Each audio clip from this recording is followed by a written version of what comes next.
서울의 북촌, 고풍스러운 한옥들이 줄지어 있는 거리 한복판에 위치한 백가의 저택은 겉보기에는 고요하고 우아했다. 높은 담장 너머로 보이는 기와지붕은 전통과 품격의 상징이었고 안뜰의 소나무들은 수십 년의 세월을 말없이 품고 있었다. 그러나 그 안에서 살아가는 사람들의 표정은 담벼락처럼 무표정하고 차가웠다. 서하은은 매일 아침 그 저택에 부엌에서 홀로 차를 내리며 하루를 시작했다. 이른 아침부터 가사도미들이 분주히 움직였지만 그 누구도 하은에게 말을 먼저 걸지 않았다. 마치 그녀는 이 집의 일부가 아닌 그저 머무는 사람일 뿐인 듯했다. 하은은 백현우의 아내였다. 백가의 둘째 며느리. 그녀의 남편 현우는 대한그룹의 전략기획실장을 맡고 있었고 매사에 침착하며 매너 있는 사람으로 여겨졌다. 그러나 하은은 알고 있었다. 그 침착함 뒤에는 벽처럼 두꺼운 거리감과 꺼내지 못한 죄책감이 있다는 것을. 그녀는 여전히 집안 어딘가에 남아있는 남편의 첫 형, 백도진의 흔적을 떠올렸다. 도진은 하은의 첫 남편이자 2년 전 건설 현장에서 추락사한 고인이었다.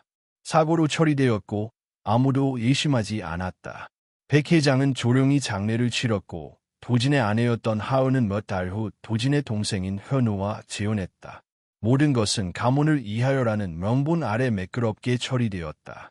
하지만 하은의 마음은 매끄럽게 흘러가지 않았다. 매일 밤 도진과의 마지막 대화가 떠올랐고 그의 죽음을 둘러싼 설명되지 않는 침묵이 마음 한켠을 쥐어왔다. 어느 날 아침 하은은 평소보다 일찍 마당에 나섰다. 이른 햇살이 처마 끝에 머무르던 그때 그녀는 안채와 별채 사이 복도를 지나던 중 무심코 멈춰섰다. 마루 안쪽에서 낮은 속삭임이 들려왔기 때문이다. 이제 그만해야 해요. 이러다 정말 들켜요. 들키면 어쩔 건데. 내가 누구인지 잊었어. 하은은 몸을 굳혔다. 목소리는 본명 최소연, 도진의 미망인이자 백가의 맏며느리였다. 그리고 낮고 위협적인 목소리는 백일남 회장, 그녀의 시아버지였다. 하은은 숨을 죽이고 귀를 기울였다. 당신이 한 말, 도진이가 알았던 거죠. 그날, 그가 떠난 날. 그 입 다물어. 다시는 그날 얘기하지 마라. 그 순간 하은의 등골에 소름이 돋았다. 단지 과거의 일로 치부하기엔 그 대화는 너무나도 생생했고 분명 무언가 숨기고 있는 것이 있었다. 그날 이후 하은은 저택의 벽과 사람들의 시선을 다르게 보기 시작했다. 모든 것이 지나치게 조용했고 지나치게 정상적인 척했다. 도진의 죽음에 대해 다시 들여다볼 필요가 있다는 확신이 그녀 안에서 커졌다. 며칠 후 하은은 우연히 도진이 생전에 아꼈던 서재를 정리하다 오래된 액자 뒤에 숨겨진 작은 나무 상자를 발견한다. 자물쇠가 채워져 있었지만 열쇠는 바로 옆 서랍 속 책 속에 꽂혀 있었다. 상자 안에는 USB 하나와 작은 종이 봉투가 있었다. 봉투에는 도진의 손글씨로 이렇게 쓰여 있었다. 하은에게 만약 내가 이 상자를 열게 되는 날이 온다면 그땐 진실을 알고 싶어졌을 때일 거야. 하은의 손이 떨렸다. USB를 노트북에 연결했을 때 그녀는 그 안에 저장된 여러 개의 파일들을 발견했다. DNA 검사 결과 .pdf 음성기록 2021 언더라인 사인 03 언더라인 사인 16 M4A 건설 현장의 기록 .docx 대하백일남 최소연 .txt 그녀는 가장 먼저 DNA 검사 파일을 열었다. 그 안에는 충격적인 사실이 담겨 있었다. 도진은 사고 직전 아들로 알고 키우던 아이가 자신의 친자가 아닐 수도 있다는 의심을 품고 몰래 검사를 의뢰했다. 결과는 99.9% 불일치. 하은은 숨을 멈췄다. 그 아이는 누구의 아이였을까? 다음으로 그녀는 음성 파일을 재생했다. 남자의 목소리, 도진이었다. 이렇게 끝낼 순 없어. 아버지, 형수님, 이건 선을 넘은 거예요. 내일 공사 현장에서 만나죠. 그때까지 스스로 정리하세요. 안 그러면 나도 더 이상 참지 않겠습니다. 하은은 입을 막았다. 그는 그날 아버지와 형수를 현장으로 불렀다. 그리고 죽었다. 그건 사고가 아닐 수도 있었다. 누군가 그를 죽였을 수도 있었다. 하은은 노트북을 닫고 깊은 숨을 내쉬었다. 그녀의 눈에 맺힌 눈물은 두려움 때문이 아니었다. 그것은 분노였고 죄책감이었고 그리고 되찾아야 할 진실에 대한 결심이었다. 그녀는 자신에게 속삭였다. 도진 씨, 내가 알아낼게요. 그리고 끝까지 갈 거예요. 서하은은 그날 밤 거에 잠들지 못했다. 노트북 화면에 남아있던 파일 이름들이 눈을 감을 때마다 떠올랐다. DNA 검사 결과, 음성 기록, 그리고 아직 열어보지 못한 텍스트 파일들. 마치 백도진이 죽음 이후에도 그녀를 부르고 있는 것처럼 느껴졌다. 새벽 4시, 저택은 완전히 잠들어 있었다. 하은은 조심스럽게 침실에서 빠져나와 서재로 향했다. 복도를 걸을 때마다 나무 바닥이 내는 미세한 소리가 유난히 크게 들렸다. 그녀는 마치 이 집 자체가 숨을 참고 자신을 지켜보고 있는 듯한 기분에 사로잡혔다. 서재 문을 닫고 노트북을 켰다. 이번에는 대하백일람 최소연 .txt 파일을 열었다. 파일에는 도진이 정리해 둔 것으로 보이는 문자 메시지와 통화 요약이 날짜별로 정리돼 있었다. 처음 몇 달간은 평범했다. 가족 모임 일정, 회사 이야기, 아이에 대한 안부. 그러나 어느 시점을 기점으로 대하의 톤이 바뀌기 시작했다. 왜 요즘 아버지랑 그렇게 자주 단둘이 만나? 괜한 오해 만들지 마요. 어른을 모시는 거예요. 형수, 이건 오해가 아니라 이상함이에요. 도진의 문장은 점점 짧아졌고 의심과 분노가 그대로 묻어났다. 반면 최소연의 답장은 방어적이었고 때로는 노골적으로 짜증이 섞여 있었다. 그리고 사고 2달 전 결정적인 대화가 등장했다. 그 아이, 내 아이 아니지. 미쳤어요. 그런 말을 어떻게 해요? 검사 결과가 나왔어. 그만해요. 더 이상 말하지 말아요. 하은은 그대로 화면을 바라보다가 천천히 손으로 입을 가렸다. 그 아이, 도진이 사랑했고 끝까지 지키려 했던 아이. 그 아이가 그의 아이가 아니었다는 사실을 그는 혼자서 끌어안고 있었던 것이다. 다음 파일은 음성기록 2021 언더라인 사인 03 언더라인 사인 16. 하은은 이미 한 번 들었지만 다시 재생 버튼을 눌렀다. 도진의 목소리는 차분했지만 그 안에는 결심이 서려 있었다. 그는 더 이상 물러서지 않겠다고 말하고 있었다. 아버지와 형수에게 선택지를 주고 있었다. 스스로 끝내든지 아니면 모든 것을 드러내든지. 그리고 그 다음 날 그는 죽었다. 사고라는 단어가 머릿속에서 부서졌다. 이건 사고가 아니었다. 최소한 단순한 사고일 수는 없었다. 하은은 노트북을 닫았다. 심장이 빠르게 뛰고 있었지만 머릿속은 이상하리만치 맑아졌다. 이제 혼자서는 감당할 수 없다는 걸 알았다. 그녀에게는 누군가 필요했다. 이성적이고 감정에 휘둘리지 않으며 진실을 파헤칠 수 있는 사람. 그녀는 휴대폰을 들어 한 사람의 이름을 눌렀다. 장지원. 지원은 대학 시절부터 하은의 가장 가까운 친구였다. 현재는 탐사보도를 전문으로 하는 기자였다. 불편한 진실을 파헤치는 것으로 유명했고 재벌과 권력층을 적으로 돌리는 것도 두려워하지 않는 사람이었다. 지원아, 나야. 전화기 너머에서 잠긴 목소리가 들렸다. 항, 무슨 일이야, 이 시간에. 하은은 잠시 망설였지만 결국 말했다. 도진 씨 죽음. 사고 아니었을지도 몰라. 짧은 침묵 후 지원의 목소리가 낮아졌다. 무슨 근거로? 하은은 USB의 존재와 파일들에 대해 설명했다. 통화가 끝날 무렵 지원은 단호하게 말했다. 그 USB 절대 집에 두지 마. 지금 당장 내가 갈게. 2시간 후 지원은 서재에서 하은과 마주 앉아 있었다. 그녀는 파일들을 하나하나 확인하며 메모를 남겼다. 눈빛은 날카로웠고 감정은 최대한 억제돼 있었다. 이건 내부 고발 자료야. 지원이 말했다. 도진 씨, 이미 기자처럼 움직이고 있었어. 다만 혼자였다는 게 문제지. 그럼 정말 살해일 가능성이 있는 거야. 하은의 목소리는 떨렸다. 지호는 고개를 끄덕였다. 가능성이 아니라 정황이 너무 명확해. 문제는 증거야. 이건 동기와 흐름일 뿐 결정타가 필요해. 그녀는 잠시 생각하다가 덧붙였다. 건설 현장. 그날의 영상 기록이 남아있을 가능성이 있어. 대기업 공사 현장이라면 CCTV, 출입 기록, 안전 로그, 완전히 지우기는 쉽지 않았을 거라. 그 순간 하은의 머릿속에 한 얼굴이 스쳤다. 백현우. 그는 그날 형의 전화를 받고 현장으로 갔다고 했다. 도착했을 때는 이미 사고가 난 뒤였다고. 너무 늦었다고. 하지만 정말 그랬을까? 같은 저택, 같은 혈연, 그리고 유독 그날 이후 형의 이름을 입에 올리지 않던 남자. 현우는 알고 있어. 하은이 낮게 말했다. 적어도 전부는 아니더라도 일부는.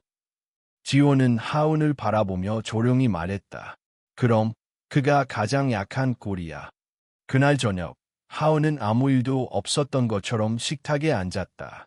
백일남 회장은 신문을 읽고 있었고 최소연은 아이의 반찬을 챙기고 있었다. 현우는 말없이 식사를 했다. 모든 것이 평소와 같았다. 너무나도. 하은은 현우를 유심히 관찰했다. 그의 손이 컵을 잡을 때 미세하게 떨리는 것, 누군가 도진의 이름을 언급하면 눈동자가 흔들리는 것. 그는 평온한 얼굴을 하고 있었지만 그 안에는 언제 무너질지 모르는 균열이 보였다. 식사가 끝난 뒤 하은은 일부러 남아 설거지를 했다.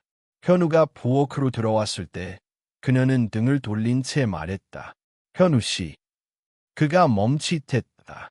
형, 사고 난 날 정말 아무것도 몰랐어요. 현우는 대답하지 않았다. 부엌에는 물 흐르는 소리만이 가득했다. 하은은 천천히 그를 돌아봤다. 나, 형이 남긴 걸 봤어요. 현우의 얼굴에서 피가 빠져나갔다. 그의 눈이 크게 흔들렸다. 무슨 말이야? 그의 목소리는 이미 평정을 잃고 있었다. 하은은 더 말하지 않았다. 대신 조용히 그를 바라봤다. 그 침묵은 어떤 고함보다 무거웠다. 현우는 결국 고개를 숙였다. 그의 어깨가 미세하게 떨리고 있었다. 하은아. 그는 처음으로 그녀의 이름을 불렀다. 이 일, 내가 감당할 수 있는 게 아니야. 그 말은 곧 인정이었다. 그는 알고 있었다. 그리고 두려워하고 있었다. 하은은 그 순간 확신했다. 이 집안에 도진의 죽음에 대한 진실은 살아있는 사람들의 침묵 속에 숨겨져 있다는 것을. 그리고 그 침묵을 깨뜨리지 않으면 도진은 영원히 사고로 남을 것이라는 것을. 하은은 마음속으로 다짐했다. 이제 돌아갈 수는 없다고. 백도진의 그림자는 이 집을 떠난 적이 없었다. 그 그림자는 이제 그녀를 통해 움직이기 시작했다.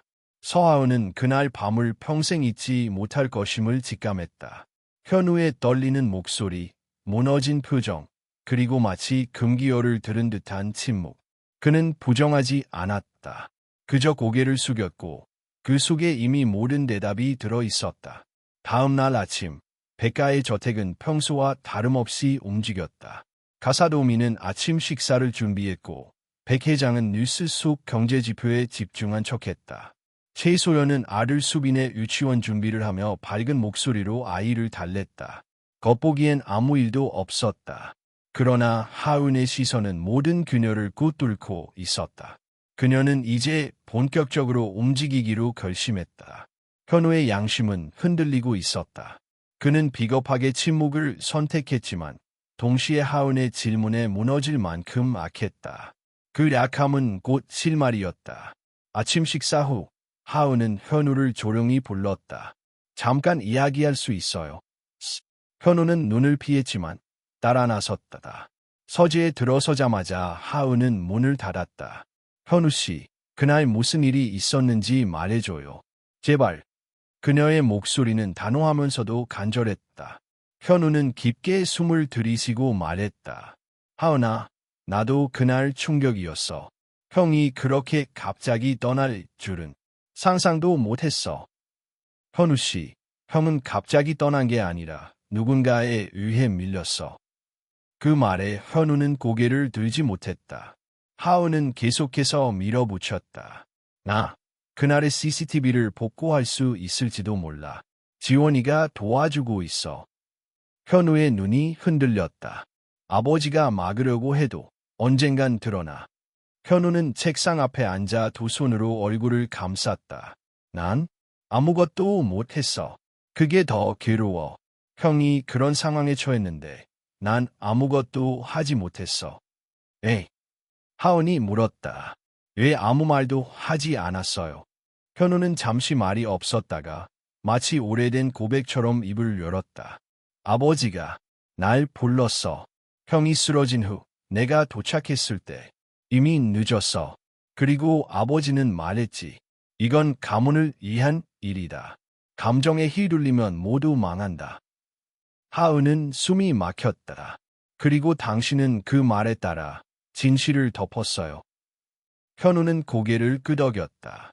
그때는 그게 최선이라고 생각했어. 그건 최선이 아니라 비겁함이에요. 하은은 차갑게 말했다.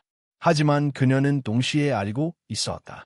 현우는 진짜 악인이 아니었다. 그는 약하고 두려움에 휩싸였던 또 하나의 희생자였다. 며칠 후 지원은 중요한 자료를 들고 저택 근처로 찾아왔다. 하은은 조심스럽게 그녀를 유출하는 척하며 불러냈다. 복구된 영상이야. 완벽하진 않지만 일부 장면은 명확하게 보여. 지원은 USB를 꺼내며 말했다. 하은은 근처 카페에서 노트북을 꺼내 영상을 재생했다. 영상 속에는 도진이 공사 현장의 고층 구조물 위에서 누군가와 말다툼을 하는 모습이 담겨 있었다. 소리는 없었지만 몸짓과 표정은 분명했다. 상대는 최소련이었다. 그녀는 격하게 손을 휘젓고 있었고 도진은 손에 무언가 서류를 들고 있었다. 그리고 어느 순간 그녀는 도진의 가슴을 밀쳤다. 그 순간 도진은 중심을 잃고 철제 난간을 넘어 아래로 떨어졌다. 하은의 눈에서 눈물이 흘러내렸다. 그 장면은 다시 봐도 믿기 어려웠다. 그녀는 시선을 돌렸고 지원은 조용히 말했다. 명백해. 사고가 아니라 살인에 가까워. 그럼 이제 경찰에. 하은이 말을 꺼내자 지원은 고개를 저었다. 지금 당장 내면 증거 불충분으로 각하될 가능성이 높아. 음성도 조각이고 영상도 부분적이야. 가장 좋은 방법은 내부에서 자백을 끌어내는 거야. 어떻게? 지원은 미소를 지었다. 공개석상에서 그들이 가장 두려워하는 건 진실이 아니라 체면이야. 백가문이라는 이름 아래 감춰진 진실이 드러나면 그들이 숨길 이유가 사라져. 하온은 그 말에 고개를 끄덕였다. 가족 모임이 곧 열려요. 백 회장 생신. 모두 모이게 될 거예요. 지원은 그 기획을 받아들이며 말했다. 그날 모든 걸 준비하자. 며칠이 지나고 백 회장의 생신날이 다가왔다. 하우는 저택 안에서 차분하게 움직이며 예부 케이터링과 행사를 준비했다. 모두들 그녀가 이 집안의 둘째 며느리로서 역할에 충실하다고 생각했지만 아무도 그녀가 이 자리를 폭로의 장으로 만들고 있다는 사실은 몰랐다. 현우는 여전히 눈치를 보고 있었고 최소련은 평소보다 더 밝은 모습으로 아이를 챙기며 손님을 맞이했다. 백일남 회장은 고위 정계 인사들과 기업인들을 불러 자리를 빛냈고 거실은 마치 성공한 가문을 찬양하는 무대처럼 꾸며졌다. 하지만 하은의 마음은 점점 단단해지고 있었다. 그녀는 준비해둔 리모컨을 가방에 넣고 식탁의 가장자리에 앉았다. 그날 밤 서하은은 마음속으로 중얼거렸다. 오늘 이 집의 침묵이 끝나야 해. 백일남 회장의 생신연은 매년 거창했다. 정계, 재계, 문학의 인사들이 한자리에 모였고 매스컴에서는 전통 있는 가문의 품격 있는 연애라는 제목으로 다뤘다. 저택의 정원은 특별히 대여한 조명으로 환하게 밝혀졌고 셰프들이 정성껏 준비한 코스 요리가 손님들의 테이블을 채웠다. 서하은은 정갈한 한복을 차려입고 손님을 맞이했다. 백가의 둘째 며느리로서 손색 없는 미소와 인사, 완벽한 발걸음과 어조. 그녀는 오랜만에 시어머니인 한희숙 여사와 함께 나란히 앉았다. 어느 순간 시어머니가 조용히 입을 열었다. 하은아, 요즘 표정이 달라졌구나. 하은은 고개를 살짝 숙이며 대답했다. 그저 마음을 조금 내려놓았을 뿐입니다. 한혜숙은 그녀를 잠시 바라보다가 고개를 끄덕였다. 그것도 용기지. 내려놓는 것. 그러나 하은의 내면은 고려하지 않았다. 그녀의 가방 안에는 오늘의 진실을 드러낼 리모컨이 들어 있었다. 그리고 지원이 준비한 작은 송수신 장치도 그녀의 귀에 고정돼 있었다. 하은, 들려? 지원의 목소리가 귀 속 이어피스를 통해 들렸다. 네, 잘 들려요. 영상은 준비됐죠. 완벽하게. 언제든 시작 가능해. 그녀는 눈을 감고 심호흡했다. 오늘 이 런에는 진실을 깨우는 무대가 될 것이다. 식사가 시작되고 백 회장이 축사를 하기 위해 단상에 올랐다. 여러분, 부족한 저를 이렇게 축하해 주셔서 감사드립니다. 대한그룹은 앞으로도 신뢰와 명예를 바탕으로 나아갈 것입니다. 박수가 이어졌고 모든 이가 잔을 들었다. 그러나 하은은 다른 계획을 품고 있었다. 그녀는 조용히 일어나 단상 옆에 섰다. 모두의 시선이 그녀를 향했다. 잠시만요. 제가 한 말씀 드리고 싶습니다. 하은은 미리 준비한 리모컨을 손에 쥐고 천천히 눌렀다. 순간 정원 한편에 설치된 스크린에 영상이 재생되기 시작했다.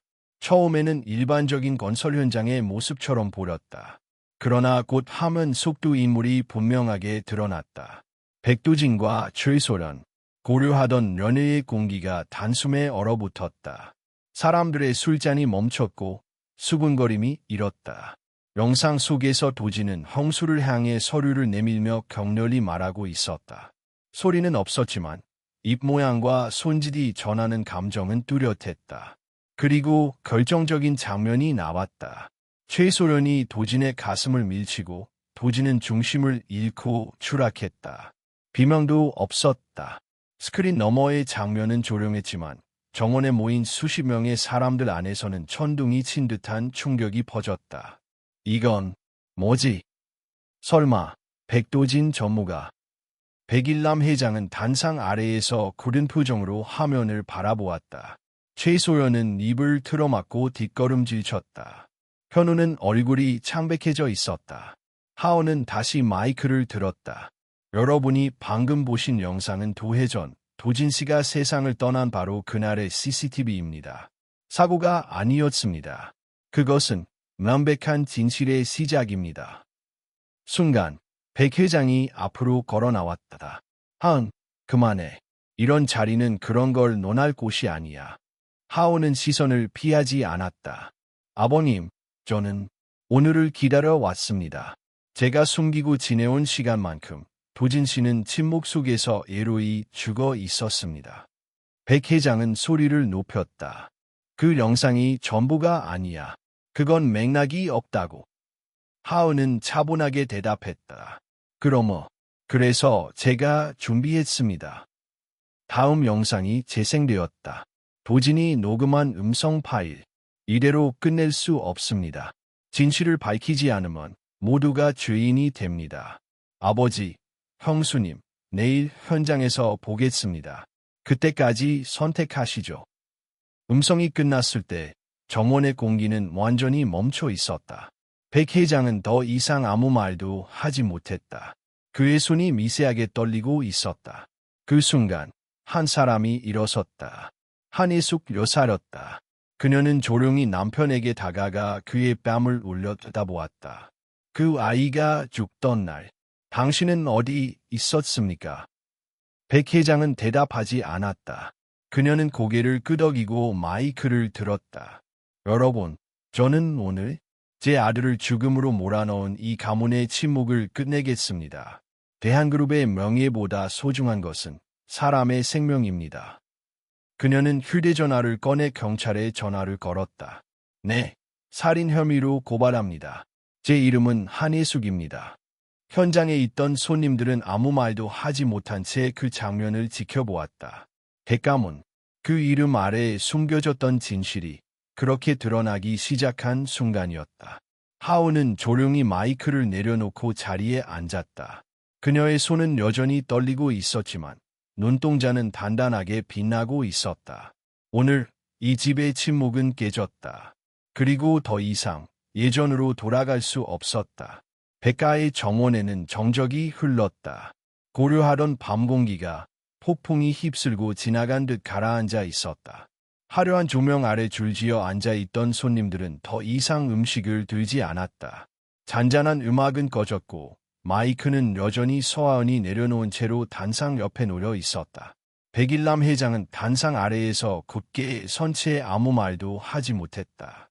그의 입가에 맺힌 근육은 떨리고 있었고 두 눈은 정면을 응시한 채 움직이지 않았다.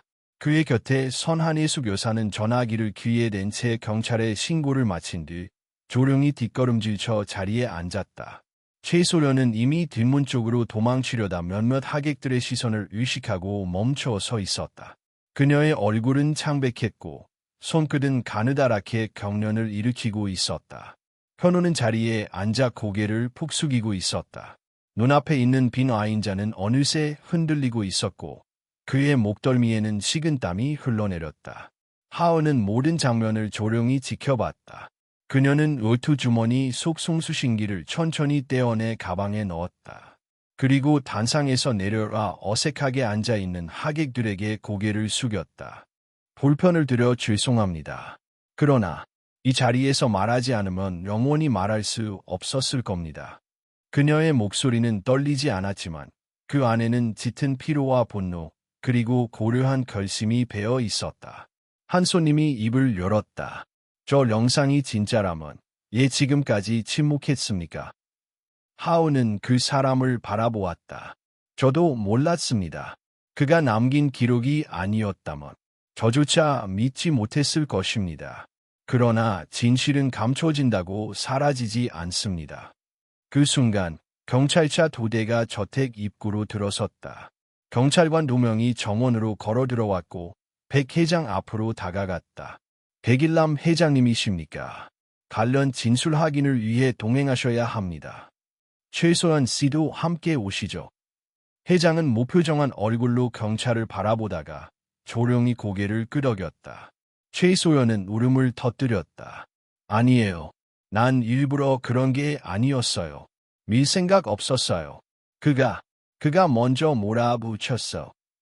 하객들 사이에 술렁임이 퍼졌고 플래시가 몇 번 터졌다.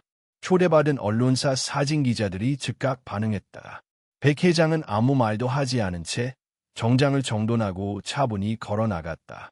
최소연은 울부짖으며 붙잡히듯 따라 나섰다. 현우는 여전히 자리에 앉아 있었다.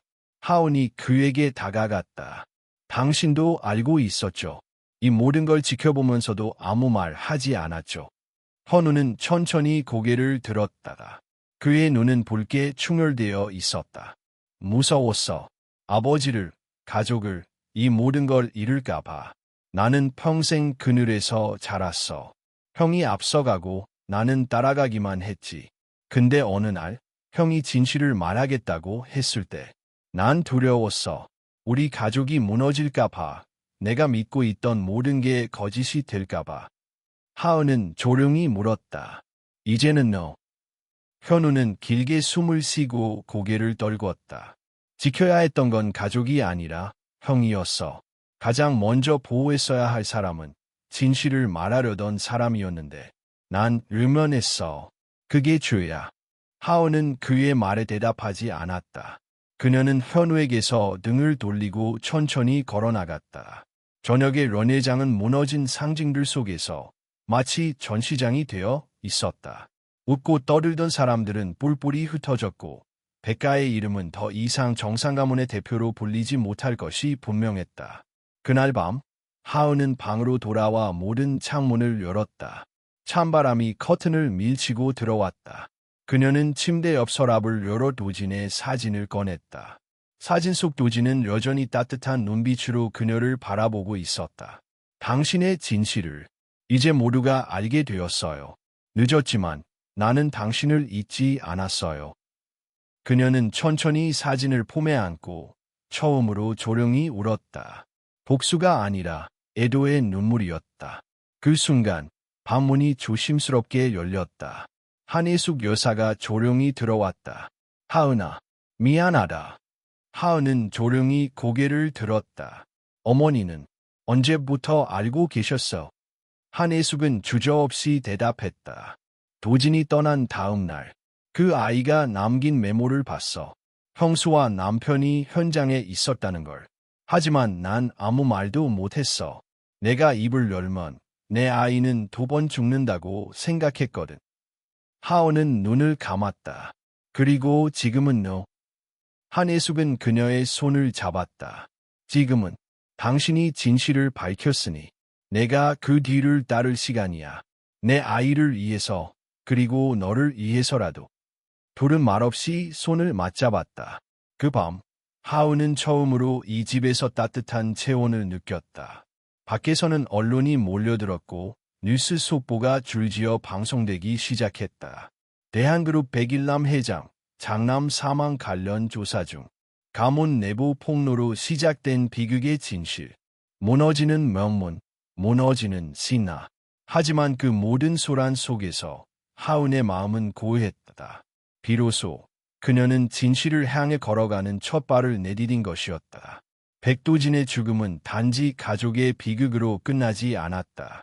그가 남긴 진실은 점점 더 깊은 어둠을 향해 뻗어나가고 있었다.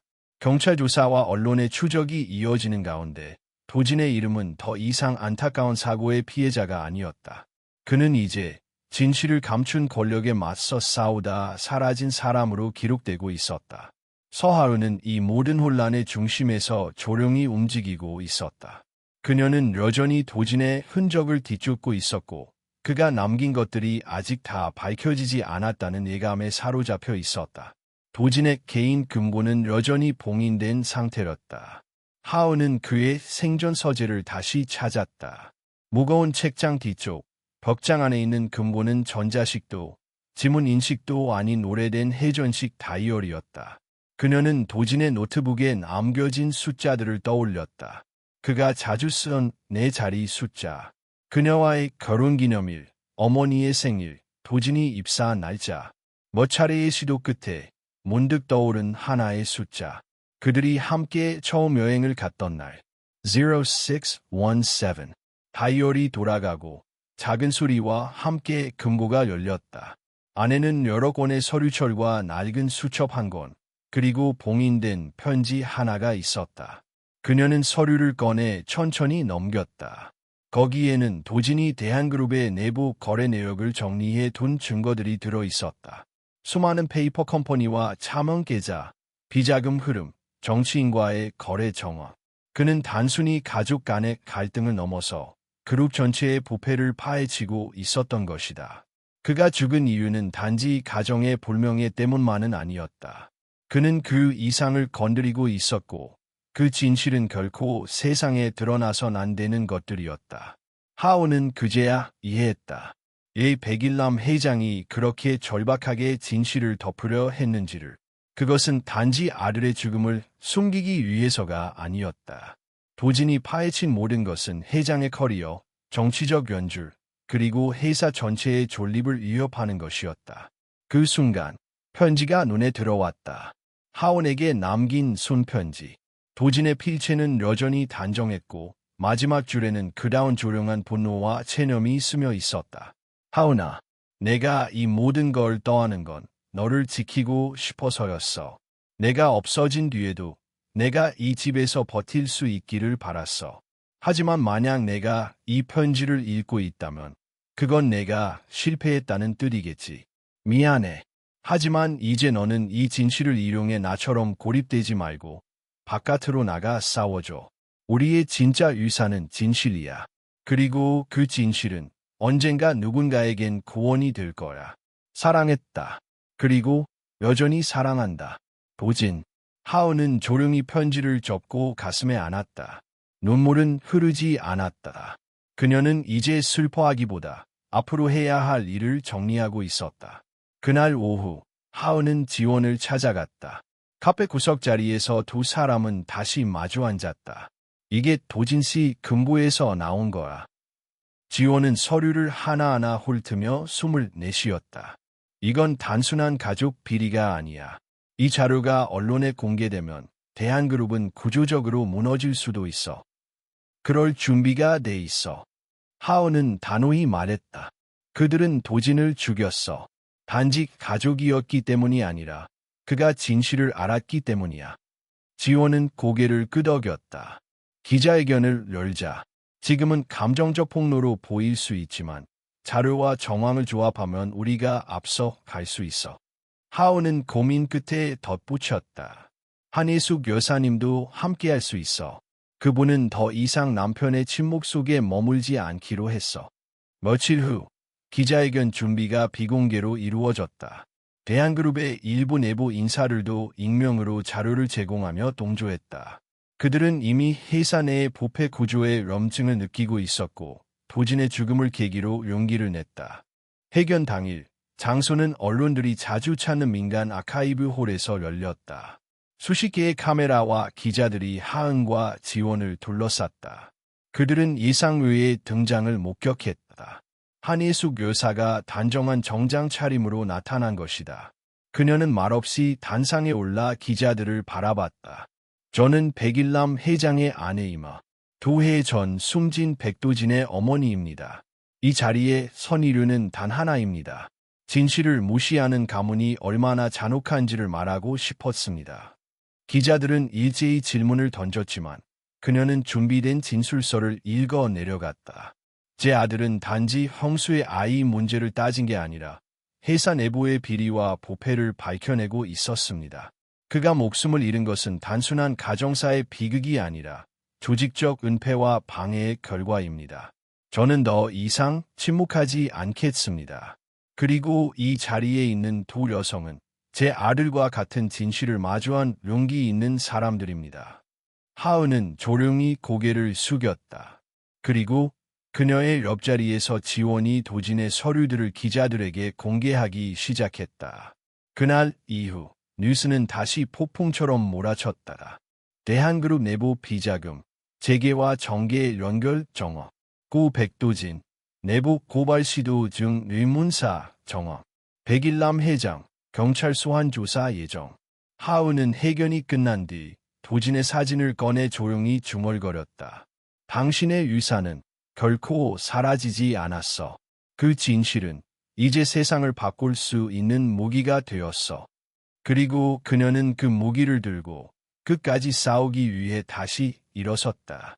대한그룹의 이름은 한때 정직한 성장과 전통 있는 경영을 상징했다.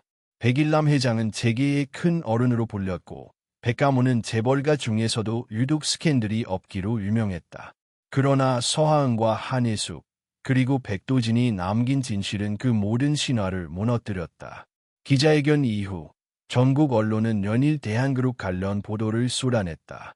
인터넷 포털의 실시간 검색어 1위부터 20위까지가 모두 백일남, 백도진, 대한그룹 비자금, 내부 고발이었다. 뉴스 속 도진의 얼굴은 고인이 아닌 정의를 말하던 내부 고발자의 이미지로 부활했다. 그가 남긴 음성 파일, CCTV 영상, 그리고 금고 안의 서류는 더 이상 감정적인 추측이 아닌 명확한 증거로 자리 잡았다. 하오는 회견 후 마치 전쟁을 치른 병사처럼 며칠간 고요하게 지냈다. 하지만 언론의 파도는 그녀를 계속 중심으로 밀어붙였다.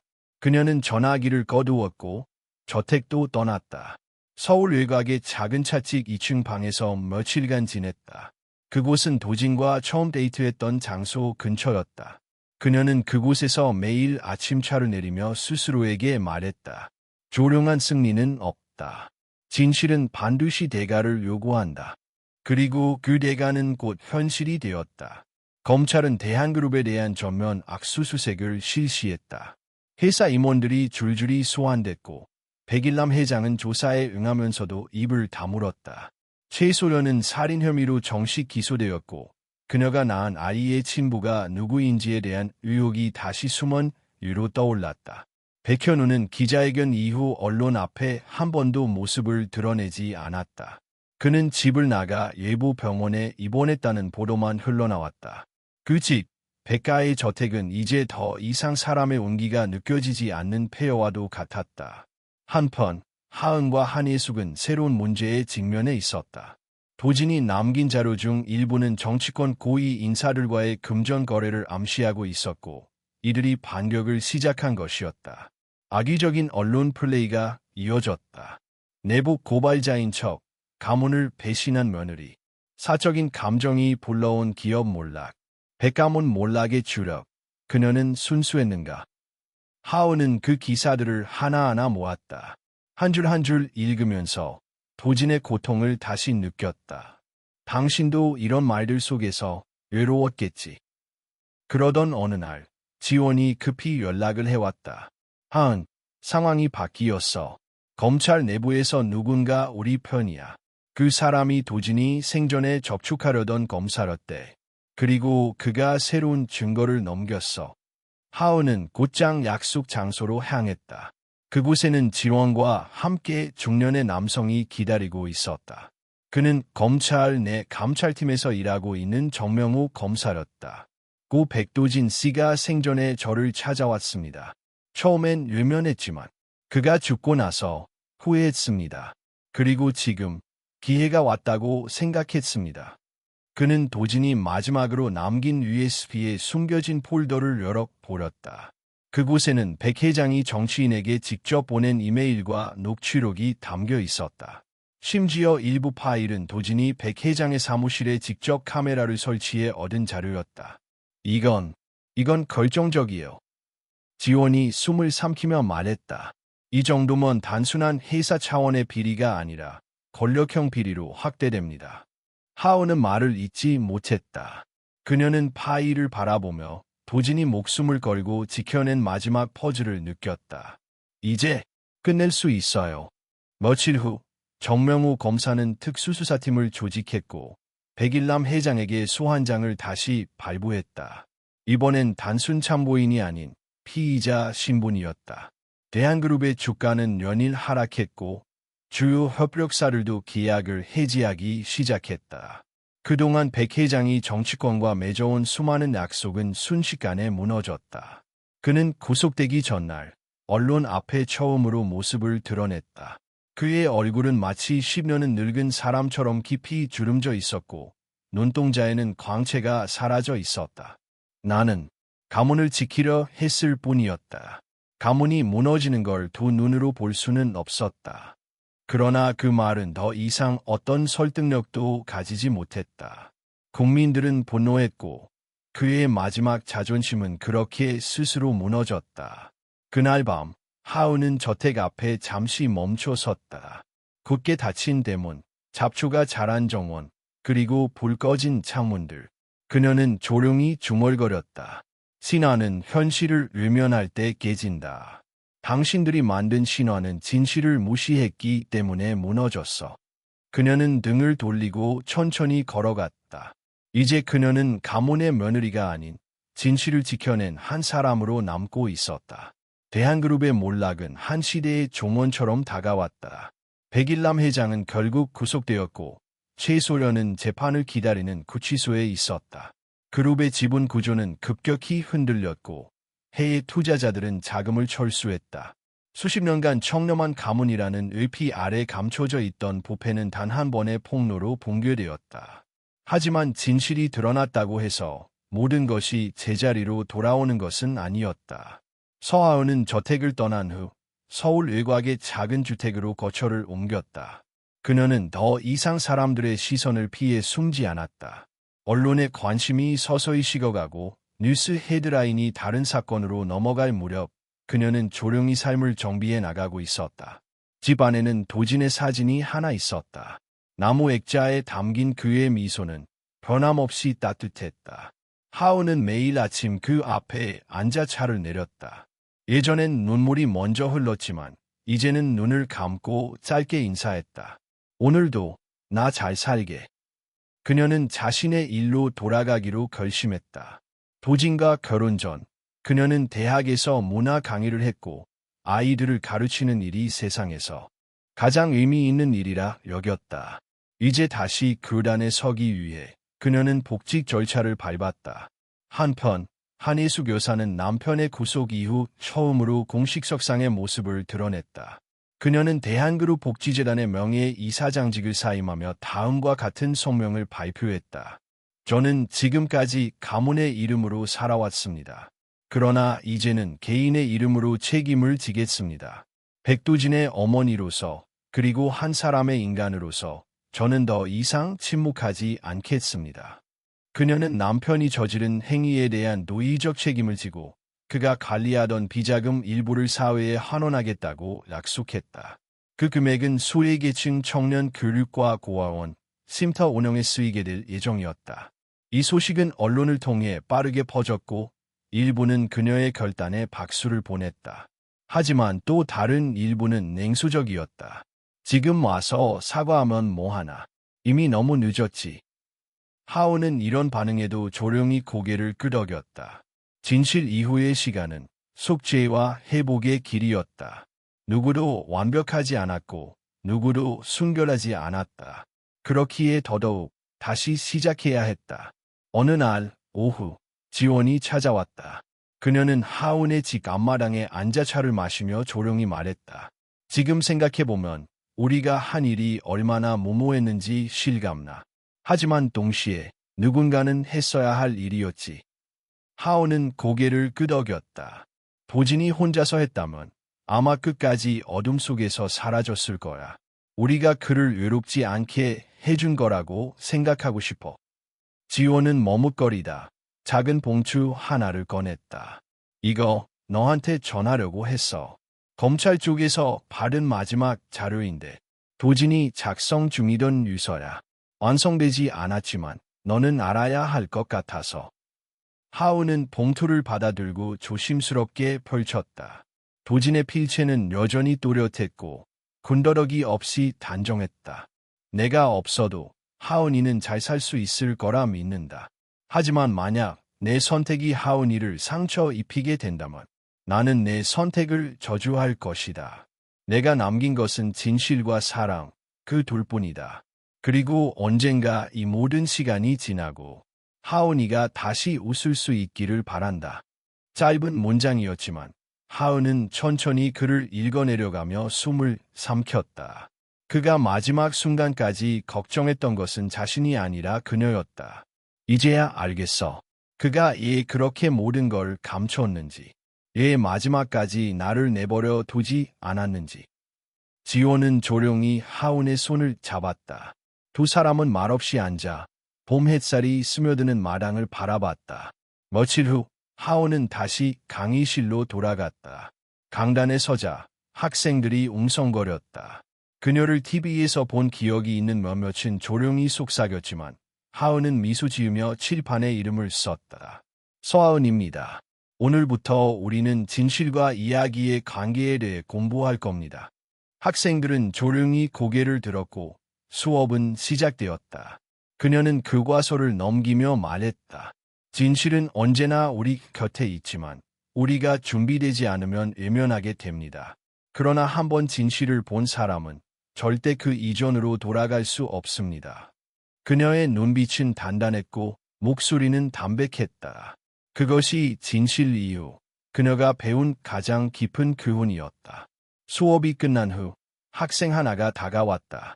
교수님, 예전에 뉴스에서 뵌 적 있어요. 궁금했어요.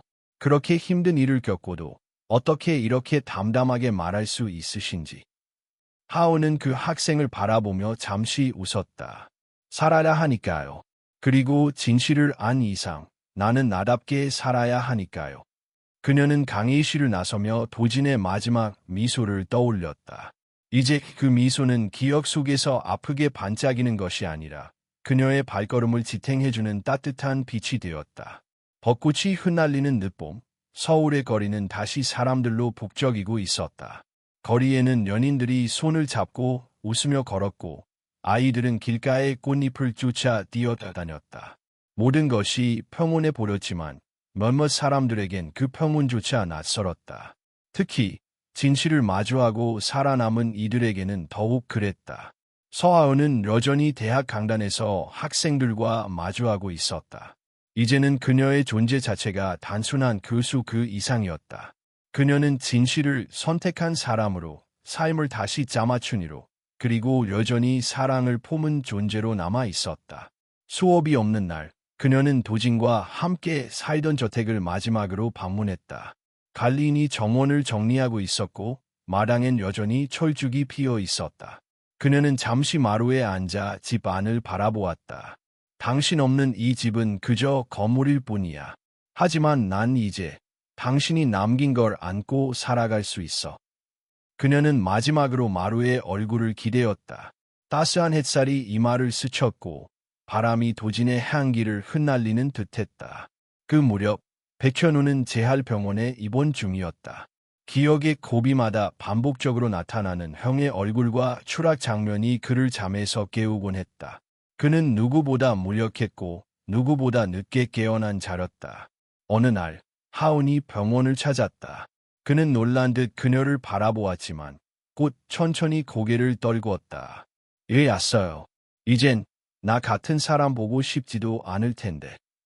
하은은 말없이 그의 맞은편에 앉았다. 당신도 상처 입었잖아요.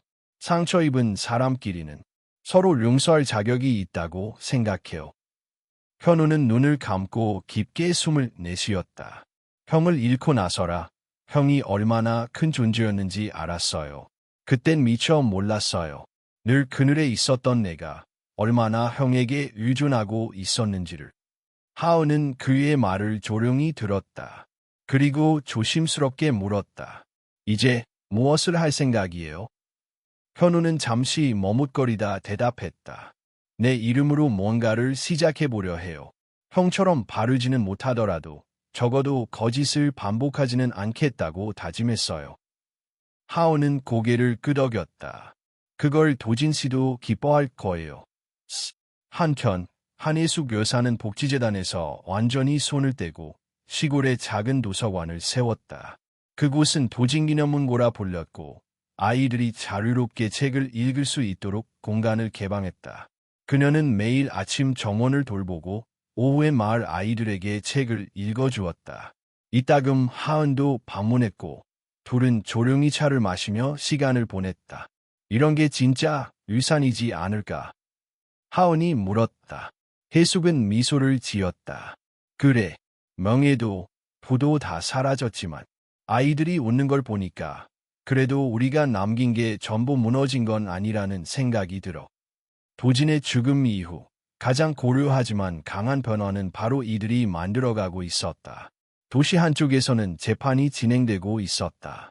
최소연은 1심에서 유죄 판결을 받았고 징역 7년을 선고받았다. 법정에서 그녀는 끝까지 눈물을 흘리며 호소했다. 저는 일부러 그런 게 아니에요. 무서웠어요. 그가 모든 걸 폭로하겠다고 했을 때 제 인생이 무너질까봐. 그러나 판사는 단호히 말했다. 진실을 말하는 사람을 막는 것이 두려움의 해결책일 수 없습니다. 그 말은 법정에 남은 모든 사람에게 깊은 울림을 남겼다. 하은은 방청석에서 조용히 그 광경을 지켜봤다. 복수나 분노는 없었다. 다만 더 이상 같은 비극이 반복되지 않기를 바라는 마음뿐이었다. 재판이 끝난 뒤 하은은 법정을 나서며 하늘을 올려다보았다. 맑은 날씨, 햇살은 눈부셨고 그 속에 희미하게 도진의 미소가 겹쳐졌다. 몇 주 뒤 하은은 대학에서 작은 북콘서트를 열었다. 주제는 진실의 무게, 침묵의 대가였다. 그녀는 도진이 남긴 유서를 낭독하며 그가 어떤 사람으로 살았고 이 진실을 선택했는지를 이야기했다. 학생들과 시민들, 그리고 몇몇 언론이 조용히 귀 기울였다. 그날 이후 그녀는 백도진의 아내가 아닌 진실을 말한 사람으로 다시 불렸다. 그녀는 인터뷰에서 이렇게 말했다. 진실은 때때로 누군가를 죽이기도 합니다. 하지만 더 많은 사람을 살릴 수도 있어요. 제가 그걸 증명하고 싶었습니다. 계절은 여름으로 접어들고 있었고 남겨진 이들은 각자의 자리에서 새로운 시간을 살아가고 있었다. 하은은 매일 도진의 이름을 불렀다. 그것이 슬픔이 아니라 감사의 언어가 되었음을 자신도 알았다. 당신 덕분에 우리가 다시 살아가요. 이제는 당신 없이도 웃을 수 있어요. 하지만 절대 잊지 않을게요. 우리는 당신 덕분에 다시 피어난 사람들이에요. 그해 겨울은 유난히 길었다. 눈이 자주 내렸고 도시의 거리마다 흰 빛이 내려앉았다. 그러나 눈이 내린 만큼 봄은 더 또렷하게 다가왔다. 서하은은 봄이 오기 전날 밤 조용히 도진의 마지막 유품들을 정리하고 있었다. 그가 사용하던 만년필, 노트 한 권, 오래된 시집 한 권, 모두 낡고 바랬지만 그녀에겐 어느 보석보다 값진 것들이었다. 책갈피 사이에는 도진이 손글씨로 남긴 메모가 있었다. 그가 생전에 적어두었던 짧은 시였다. 모든 것은 지나간다. 바람도, 추억도. 그러나 남겨진 사랑은 언젠가 다시 피어난다. 하은은 천천히 눈을 감고 속으로 읊조렸다. 그의 시는 그 어떤 말보다 그녀를 위로했다. 그리고 그날 그녀는 오래도록 미뤄두었던 결심을 실천에 옮겼다. 그녀는 도진의 이름으로 장학재단을 설립했다. 백도진 진실장학회, 사회 정의를 추구하는 청년, 언론인, 법조인을 위한 장학기금을 모아 지원하는 재단이었다. 설립 발표는 조용하게 진행됐다.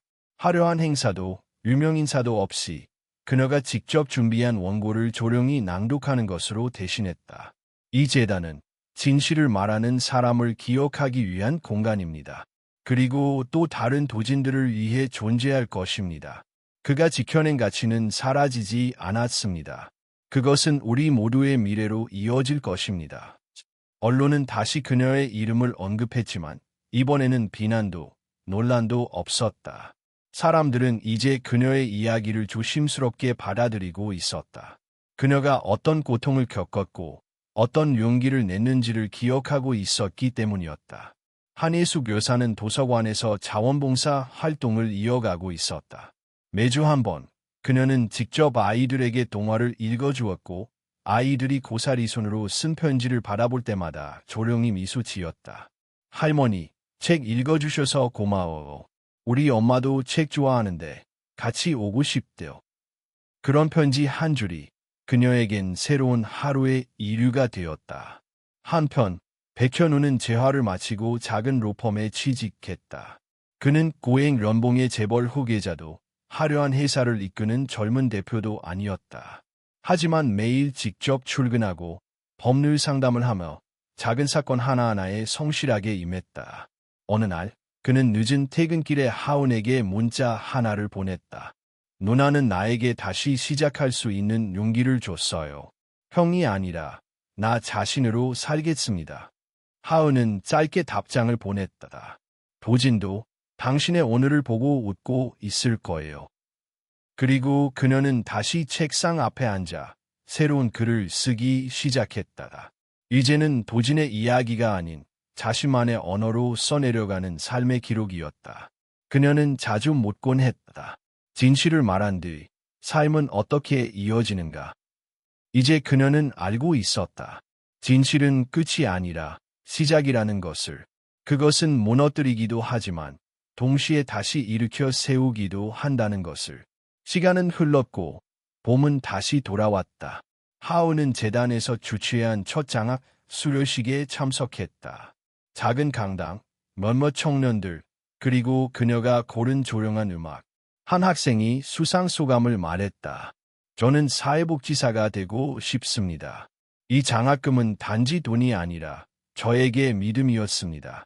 진실을 말하는 사람이 있었다는 것이 제가 용기를 낼 수 있는 이유입니다. 하은은 그 말을 듣고 고개를 끄덕였다. 그리고 조용히 무대로 올라가 마지막 인사말을 전했다. 우리는 모두 불완전합니다. 때로는 침묵하고 때로는 외면하며 살아갑니다. 하지만 단 한 번 우리가 진실을 향해 한 걸음만 내딛는다면 그것은 누군가에게 길이 될 수 있습니다. 백도진이라는 이름은 한 사람의 이야기를 넘어 우리 모두가 가야 할 길을 비춥니다. 그녀는 말을 마치고 마이크를 내려놓았다. 강당 안은 조용했지만 그 조용함은 결코 공허하지 않았다. 그것은 이해와 공감, 그리고 존경의 침묵이었다. 수료식이 끝난 후 하은은 혼자 강당 밖으로 나왔다. 해가 지고 있었고 벚꽃은 다시 피어 있었다. 그녀는 천천히 걸으며 손에 쥔 작은 목걸이를 꺼냈다. 도진과 함께하던 마지막 봄, 그가 그녀에게 선물했던 목걸이. 그 안에 새겨진 문장은 아직도 또렷했다. 언제나 너의 편에서.